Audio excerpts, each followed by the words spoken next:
So I'm going to have Mercedes at play here. If you're in the back, you're out of the camera view. If you're here, it's probably going to be viewed. This is for Tisha. She basically just said for her purposes, she's really excited that we've gotten to this point. She said, I'd love you to film this. It's not going to go anywhere. Also, you're not on camera. At the end, I'll have Mercedes turn it off for a couple other like staff me announcements. But basically what we want, you hit play. I did. Okay. So basically what we would like to do is we'd like to run a guiding coalition meeting today, kind of in a fishbowl setting, where we're going to run our traditional meeting. What we have been working on is unwrapping standards together all the way back since last year, since March. We've been practicing, and then again in April and May, and then over the summer. You have the documents in front of you, the same that we do, that we also have on the smart board. So, and at the end, I will ask if you have any questions, and we'll kind of wrap this together.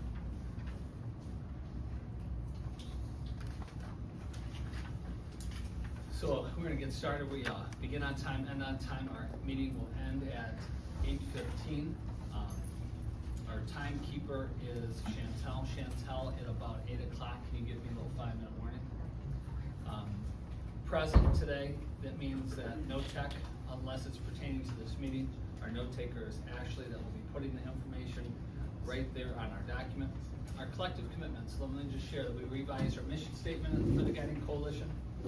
Within the collaborative culture, our Guiding Coalition will strengthen our PLC practices by strengthening all adults as learners, developing SMART goals to ensure student success. How do we do that? How are we going to attain this mission? We're going to learn together and from each other, building consensus, navigating predictable turmoil, providing feedback, modeling the PLC, focusing on the 3 big ideas. Our collective commitments, we commit to being focused and present, celebrating victories big and small, trusting one another to speak openly, making decisions that's best for our kids, analyzing, studying how instructional practices impact our student learning, and remaining united in and outside the collaborating. Sidebar conversations, we're going to keep it a minimum. Our accountability word is norms. Again, I will facilitate. Ashley is a note taker. Timekeeper is Chantel. Norms enforcer, we'll have Lindsay do that as Natalie is not here. And then vibe checker is Courtney. So on the back is our agenda. We've reviewed our mission and goals. I want to just briefly talk about our SMART goal this year is to unwrap the standards in every grade level. We have spent a great deal of time identifying our essential standards.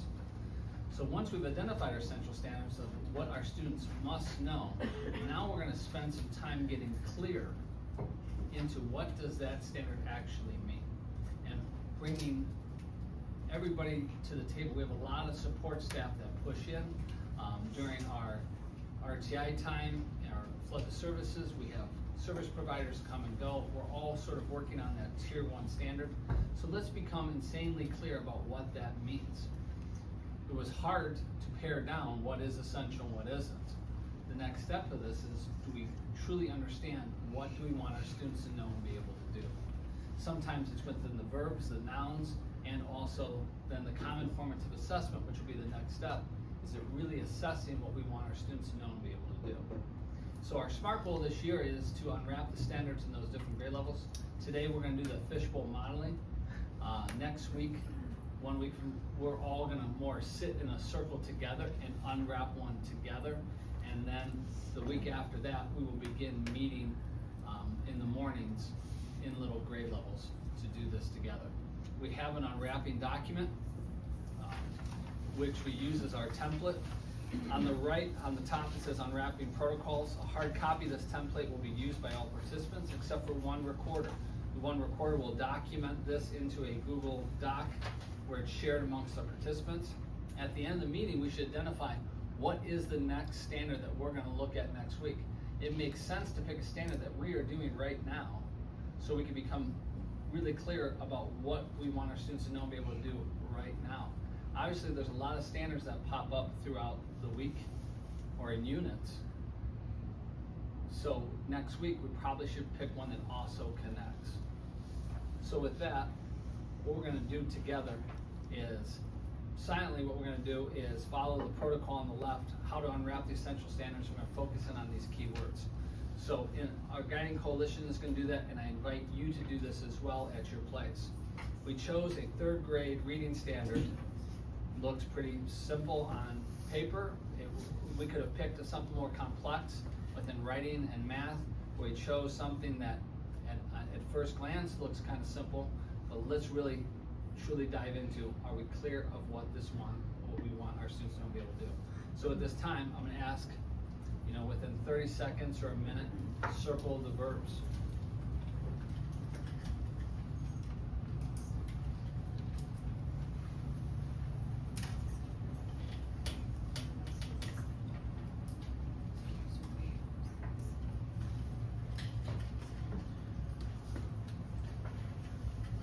Once you circle the verbs, I ask that you do the number 2, underline the nouns, the concepts our students need to know.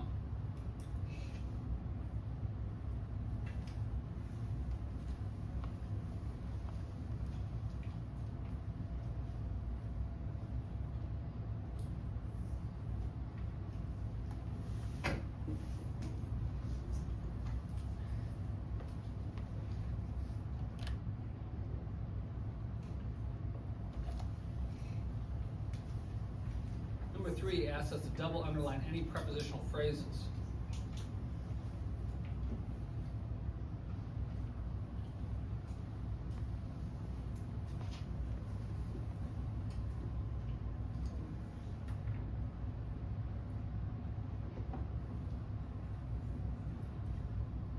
Okay, before we get to 4, 5, 6, let's just talk about some of the things that we came up with.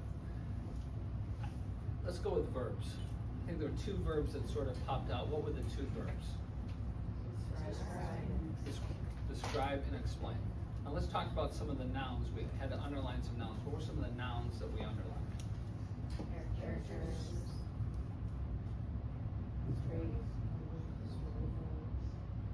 So we have characters, we have story, traits, motivation, feelings, and then towards the end there, Actions. okay. Now when it came to double underline any prepositional phrases, Story. okay. So at that point, now what we do is let's unwrap this, let's break this down a little bit. So it says like target, let's call this target number 1. What do we want our students to do? The very first verb that pops out is describe. What do we want our students to be able to describe? Okay. In what context?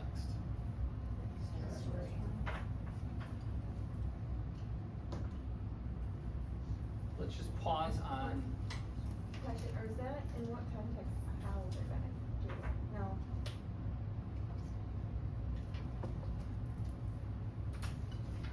so in the story, it, Yeah. I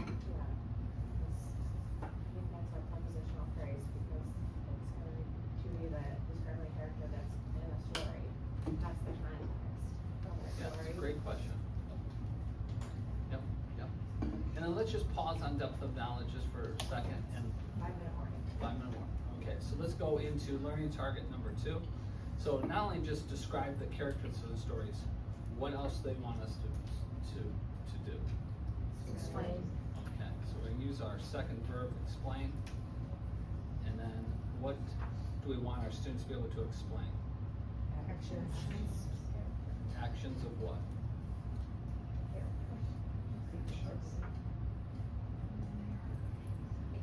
Their actions of their characters. Their mind to characters. Explain how their actions or the character's actions. Right? Says their actions. So let's go back to like how their actions. Whose actions? Characters. So really the characters' actions could, so we're explaining the actions of the characters. And then what context? Sequence of events.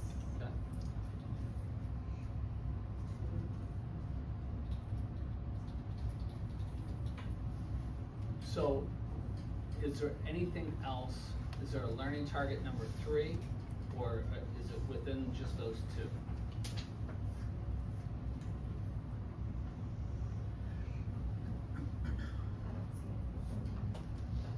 So I guess, like, what does it mean like, how would we have our kids describe them?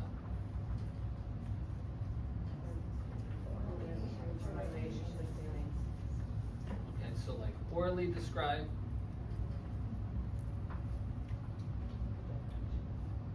What are some other methods we could have them describe? Okay. So that goes into like question number 2, how do we know if our students were able to do that? That will be the next part of that. Let's go into depth of knowledge or level of thinking. So at the bottom of this document has a little kind of cheat sheet, but also the back of your template should have this form, which we go into and look for these verbs like describe or explain.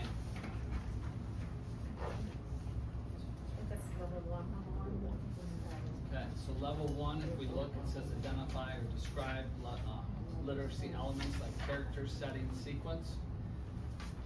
So overall depth of knowledge is level 1 for both. Okay.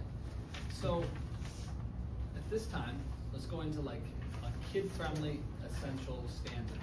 How would we rewrite this? So what I did is ahead of time, I put this into our Magic Schoolhouse AI.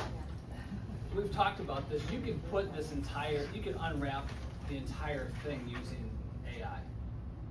It's not about AI, it's not about an answer, it's not about a document, it's about this conversation. The more that we conversate over it, you notice we got stuck on 2 little small things. I think we're stuck a little bit again. Okay. Sorry. Great. Yeah, we were on depth of knowledge. Second one. Explain. More than level. I think it could be either 2 or 3 depending on how you're going to be assessing it. Like where it's explaining, as a level 3, where you're using evidence to support. So I guess So let's go back to like, let's start with TOK level 1. Identify and describe literacy elements, characters, setting, sequence. But underneath there it says recall and reproduction. I guess it depends on how we want to get that knowledge. right. So if it was a simple oral answer, describe that, would you agree that that's the OK level 1? I think the question is explain, right? Yeah. There's Yeah. 2 learning targets, Yeah. so it's not like both learning targets have to be the same depth of knowledge. I think we all agree the learning target 1 is depth of knowledge 1. But we're looking at explaining the character's actions and how they contribute to the sequence of events. What depth of knowledge is that? So if this So- is the first part of the standard, that would be 1. If we're adding that second part of the standard, we're going to 2. So if I go over to a box number level 2, skills and concepts, specify, explain, there is that cause and effect, or giving examples. We're also talking about going over 1 more when it comes to depth of knowledge 3, and possibly 4, depending on how we want that. Use evidence. Right. Or cite the text. Yeah. Okay. Does it ask us to cite the text in the standard? No. So I would eliminate something like depth of knowledge 4.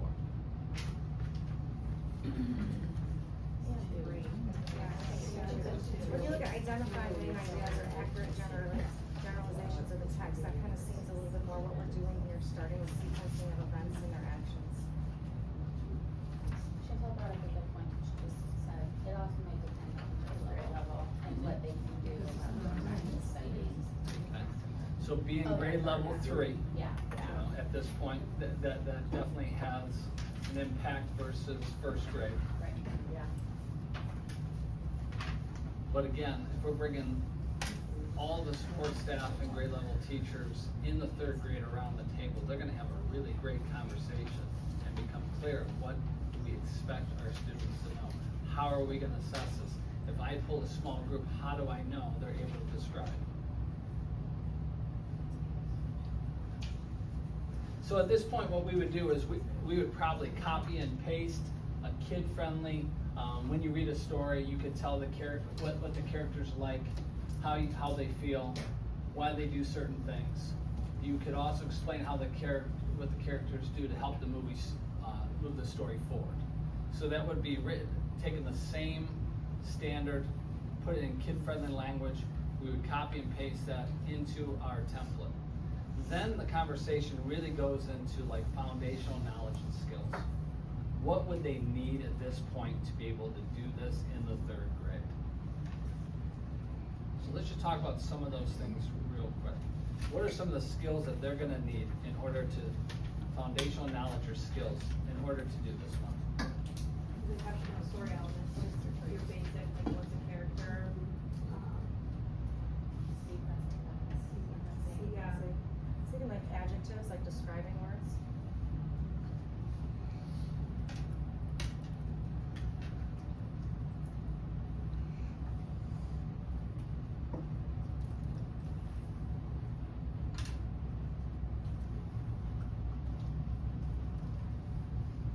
Anybody else have any thoughts or different things that they want to add before we move on?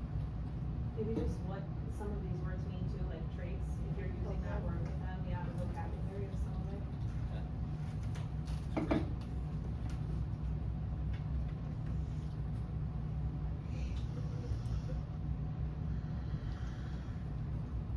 So what we saw here was just one example of unwrapping where we've had practice, and you notice that we have about, let's call it 8 minutes to go. That's as we have practiced, and this is a simple, more of a simple standard. There are some that are way more complex that becomes a more, I guess, arduous conversation. We had a math one last year that we'll probably pull into next week's, where we really kind of debated on what that meant.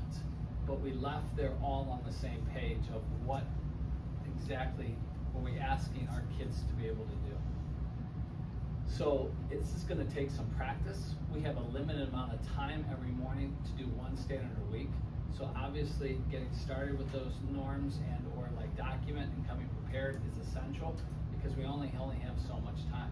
You notice that conversation, it's gonna go and it's gonna be over with pretty quickly. It's also important that we have somebody documenting right then and there, like when we did that. Next week, we're gonna do something very similar. Again, we'll probably just big circle, do it all together. And then the following week, we'll do this more in our small groups. We will clearly get better as time goes on, as we unwrap. But even a simple word is like describe and explain. How do we want that to look like? And how do we know they're able to do that? Whether it be in a whole group setting, or a small group, or one-on-one, or in a written document. So I hope that provides a little bit of clarity. Question? Will we know what standard we are unwrapping before our meeting? Or do we pick it together? How does that work? I would think the goal would be to sort of, like from your standpoint, as you have the ELA people around the table, I would think that you'd probably lead the way there and say, I am thinking next week, here is one of these 2 standards. What do you think about this standard? Because the last thing on here is we need to pick a standard for next week. I shared that next week we're gonna have a math standard to unwrap together. But at that point, you'll come into that meeting and have one ready to go. Because think about how much time that would take already away from Right. that. So Is that something we can talk about PLC Tuesday and then kind of have ready for Thursday? if you have the time, that would be great. Okay. Can I also, sorry, just clarify, we're only unwrapping essential standards, right? Correct. The ones that we deemed essential Yes. last year, okay. And I think what we're gonna find is maybe some of the ones that we identified may not be essential as we unwrap it. It might be like a good to know, Okay. but not a have to know. You're meeting vertically 3, 4, 5 math and 3, 4, 5 ELA, and you're targeting one standard a week. Do you have any suggestions on like where to start or how I would to start what we did when identifying essential standards. I would start with 4th grade, then go to 5th grade, then go to 3rd grade. Now, if you think about that, are you gonna unwrap as many as, let's say, K1 and 2? No. It's not about how many this year, it's about building clarity. So at that point, like you're doing that together. When we identified kind of like in silos, and we identified a ton. And then when we met together as grade levels, and we would debate K1, 2, 3, 4, 5, we really had some great conversations, and I think that's what the overall purpose and goal is. Other questions that you had during this unwrap